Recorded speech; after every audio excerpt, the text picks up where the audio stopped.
Ito, napansin ko lang ito sa bawat magkakapatid, no? May black sheep, may breadwinner, may bad at good na kapatid. Ito na lang, halimbawa ito, for example, ito, yung magkapatid na PBBM at si Amy Marcos. Diyan natin makikita na ang magkapatid ay hindi pare-pareho, no? May black sheep, may good, may bad. At tinutukoy nating bad na kapatid ay itong si Amy Marcos dahil nga kaya niyang ipagkanulo ang sarili niyang kapatid sa kaaway. Imbis na kampihan niya yung kapatid niya, talagang kinakalaban niya. Ewan ko kung ano merong itong dugo. Itong si Amy Marcos, sa totoo lang, no? Nakaka-upset kasi nga kaya niyang ipagpalit sa pagkakaibigan ang tunay na dugo, ang tunay niyang kapamilya for the sake of friendship. Ganon si Super Ate. Super salbahe. Unang-una, ang kaibigan, pwede kang iwanan. Pero ang kapamilya mo, kahit anong mangyari, hindi ka iiwan sa anumang problema o hamon sa buhay. Lalo na't si PBBM napakabait.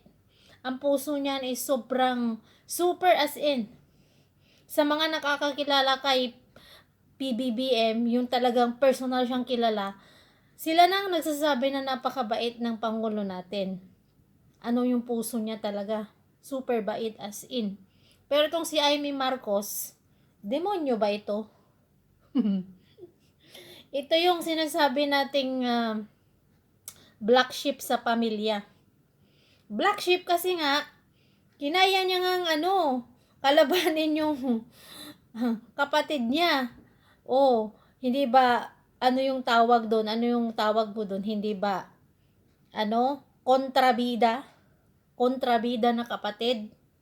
Ako siguro pagka ganun ang kapatid ko na kinakalaban ako, wala lang, tatawanan ko lang, pero iniisip ko pa rin, kapatid ko pa rin yun.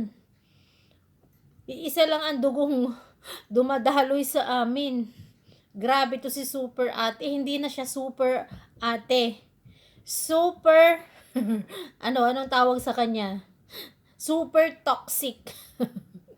Super Ate ni BP Sara. Itong si Manang Aimee. Hindi siya bagay maging kapatid ng isang kasi nga kaya niyang tiisin ng kapatid niya, kaya niyang traidorin, kaya niyang ipagkanulo. My goodness. Diyan natin makikita na hindi porket kadugo mo, kakampi mo. Traidor po ang tawag doon sa mga ganyan na ugali ng Pilipino.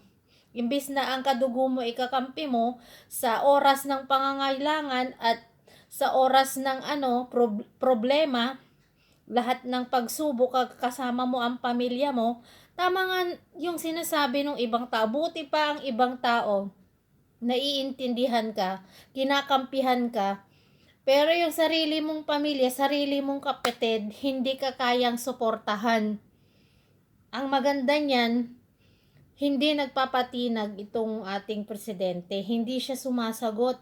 Kahit dakdak ng dakdak itong si Manang Aimee. Grabe, no? Ewan ko dito kay super toxic na babalinang ito. Rest in peace na lang sa'yo. Or, ang tawag dito, hindi rest in peace ang tawag dito. Kumbaga, peace be with you. Ganon. Peace be with you, Manang Aimee. Sana, buksan ni Lord ang utak mo at malinawan ka sa mga pinagsasabi mo at sana yung puso mo ay maging kagaya ng kapatid mong si PBBM na malambot ang puso at magising ka sa katotohanan. Kasi nga para kang para kang, ang tawag dito, para kang ginayuma or tawag dyan. Para kang sinapihan ng demonyo. Sinapihan ka ba ng demonyo? Binarang ka ba nila? O pinakain ka ng ano para maging aso ni Digong at ni BP Sara? Nagtatanong lang tayo, aso ka ba? Tuta ka ba? Kasi nga halatado naman na ikaw ay aso, sunod-sunuran ka. Leche, leche kang babalina ka. Kakainis ka.